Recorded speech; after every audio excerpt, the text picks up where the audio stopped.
Thank you, Mr. Chairman. Mr.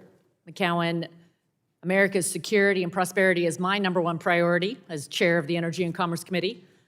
The world is entering a period of increasing conflict and unrest. We've seen global supply chains grind to a halt as a result of the COVID pandemic. Russia's war on Ukraine has dealt a major blow to Europe's economic and energy security. Hamas terrorists brutally attacked Israel, and Iran-backed militias are spreading violence throughout the Middle East. Through all of this, American energy has supported our economy and provided a lifeline to our allies in Europe and around the world. We know dictators like Putin use energy as a weapon. So it is deeply troubling for the administration to voluntarily disarm the U.S. and our allies with policies like these. So my question is, President Biden's political LNG export ban is dangerous and short-sighted. At least that's what I believe. Do you agree that this decision puts America's security and prosperity at risk? Chair Rodgers, yes, I do. And I think we have to keep this in context that every LNG facility that has been permitted will not necessarily ever get built. So we can't count on that, number one. It's a private market economy. Some projects succeed, others fail. Second, it sends a terrible signal to our allies. I mentioned during my opening that gas prices are still highly elevated in Europe. They need more supply to bring that down. And we can't forget about our Asian allies, Japan and others, given the instability in the South China Sea that require raw materials from outside. So if we want to study, make additional studies, great. But let's not make decisions until those studies have come out. And we all make mistakes, and I hope that we can convince the Biden administration to reverse course and not gloat, but yet it's the wrong call.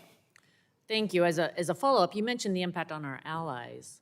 I really see this as a gift to our adversaries, Putin, Iran. So would you speak to what the impact will be if America withdraws from global energy markets?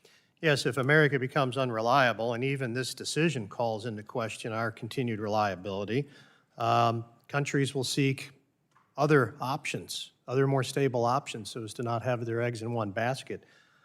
We should keep in mind that the Qataris have, along with the Iranians, share the largest natural gas reserve in the world. And so that point is not lost on me, and that we produce LNG in a more responsible, more environmentally clean manner than any other country in the world.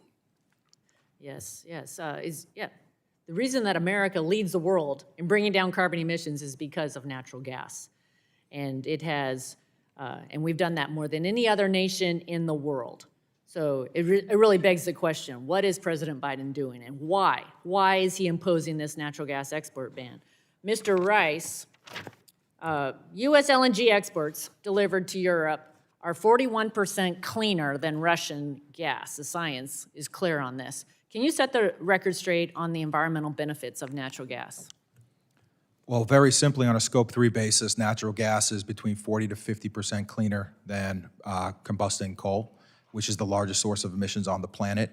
The numbers that you cited, specifically on the emissions associated with making our product, are really centered on the biggest environmental issue we have on our industry today, which is methane emissions. And I'll tell you what I told Secretary Granholm 24 months ago. If you're concerned about methane emissions, keep the target there, because our industry is going to knock methane emissions out of the park. This is why it's important. We cannot let the emissions associated with making our product overshadow the emission reduction benefits when people use our product. As an example, at EQT, our carbon footprint is about 350,000 tons. That's the emissions it takes for us to run our operations to produce our natural gas. That includes methane emissions.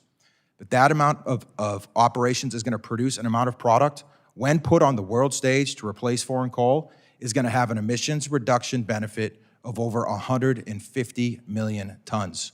So a 350,000 ton benefit for 150 million benefit. Thank you. So it's clearly not about reducing carbon emissions.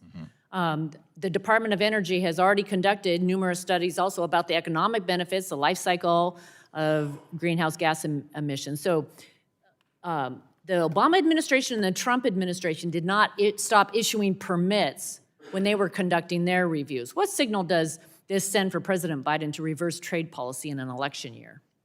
I think it sends a message that the U.S. is willing to override market forces with political force, and I think that's a very dangerous sentiment. I think it's very dangerous to set that precedent. Thank you. Thank you. I yield back. Generally yields back. I now recognize